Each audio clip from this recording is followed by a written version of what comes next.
A $50 million deal with President Trump and the White House to restore its educational funding. Tyrone Bowman live.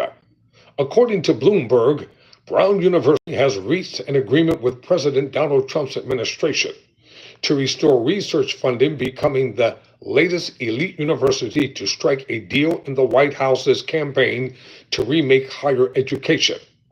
Brown said it will pay $50 million over the next decade to support workforce development programs in its home state of Rhode Island, take steps to improve campus climate for Jewish students, and revise its policies on gender identity in line with new White House guidelines.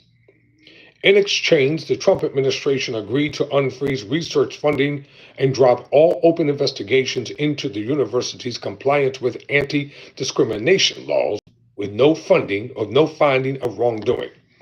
Brown will also regain the ability to compete for future grants, and the government agreed to reimburse $50 million in unpaid federal grant costs. The move comes after Columbia University last week agreed to a $221 million in settlement payments in a landmark deal with the Trump administration.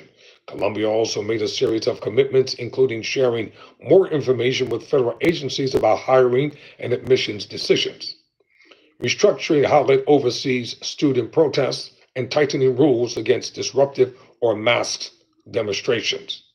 A key distinction in the Brown Agreement is that the university won't be paying the federal government directly. It did agree, however, to a 3-year monitoring period, though a White House statement didn't specify what that included, or that included an independent monitor, as in Columbia's case, and to allow a third party to conduct a survey on the campus climate for Jewish students. All right, we see where this is going. This is about anti-blackness. It's about discriminating against black people, and black people should start leaving Brown University by the droves, because it's an all-out war and attack on black people. Read between the lines. Quote, "We stand solidly behind commitments we repeatedly have affirmed to protect all members of our community from harassment and discrimination, and we protect the ability of our faculty and students to study and learn academic subjects of their choosing free from censorship," Brown President Christina Paxson said in a statement. "We applaud the agreement's unequivocal assertion that the agreement does not give the government the authority to dictate Brown's curriculum or the content of academic speech. Brown's deal includes a number of capitulations on gender identity issues. The government agreed to restore funding for medical and health sciences research.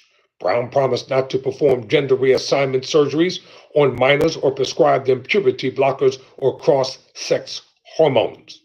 Brown, which operates a medical school, will also adopt the federal definition of male and female as defined by biological sex for all university practices and policies in accordance with a Trump executive order. That means transgender athletes will not be allowed to participate in sports or live in single-sex campus housings according to their claimed gender identity. The university also pledged to keep locker rooms strictly separated. Now listen, based on the newly adopted definition of sex. In a deal with the Trump administration earlier this month, the University of Pennsylvania also agreed to limit sports participation to students' biological gender and to adopt the White House's definition of male and female for all campus facilities. Penn had been the subject of a media firestorm over its support for student transgender swimmer Leah Thomas. The pressure from the Trump administration has put financial stress on the schools like Brown, which had been under budget duress even before federal research funding had been cut. A White House official has previously said other schools are also close to deals, including Cornell and Northwestern universities. The Trump administration is successfully reversing the decades-long woke capture of our nation's higher education institutions.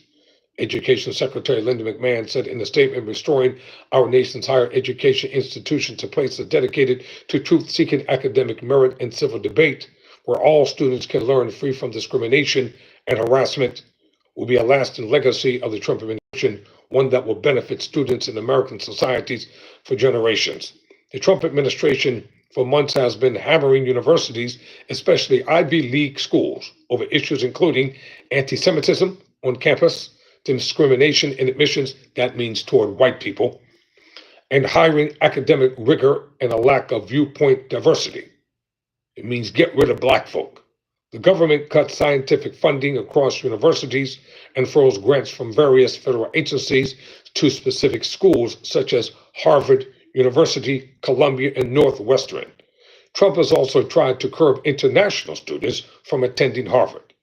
Brown, based in Providence, Rhode Island, is the least wealthy of the 8 Ivy League schools with an endowment of $7.2 billion. It announced a series of financial moves to save money, such as a hiring freeze, and has taken out two separate loans, one for $500 million in July and another for $300 million in April. The earlier loan will help manage finances and priorities as we plan for a wide range of scenarios, and we are currently assessing other debt options to increase our liquidity even further, Paxton said in June. Brown said last year it was spending some of its endowment to counter increases in financial aid and staff salaries. The school joined a lawsuit in June with other schools to challenge a directive from the Department of Defense to limit indirect cost reimbursement to a 15% rate for its research grants to higher education institutions. Quote, show me the money. That's what it's about. Someone says, are you the president? No, I'm not the president. You know I'm not the president. I wouldn't be in politics. You couldn't pay me to be a politician. None. I wouldn't be a politician for nothing.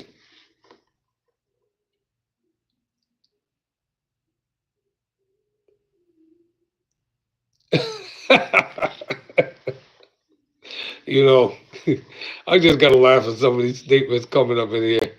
You know, you know what? I love you. I love you, black people haters who come on my channel. I love you, MAGA Trump supporters.